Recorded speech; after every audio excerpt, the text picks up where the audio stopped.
The Cat and the Rats of Zanzibar. Adapted from the ancient Indian folktales in the Panchatantra. This is the story of four brothers who need a cat to solve their rat problem. When disaster strikes, they must learn to put aside their differences and get along. Have you ever heard of a strange little place called Stone Town? Well, let me tell you about it. It is the only town on the tiny island of Zanzibar, just off the coast of Africa, and it is famous for having the most beautiful doors in all the world.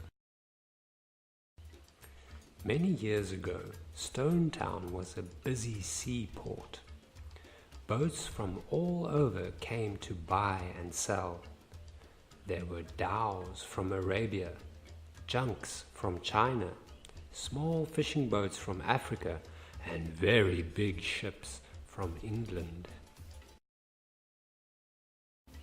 Fun new words.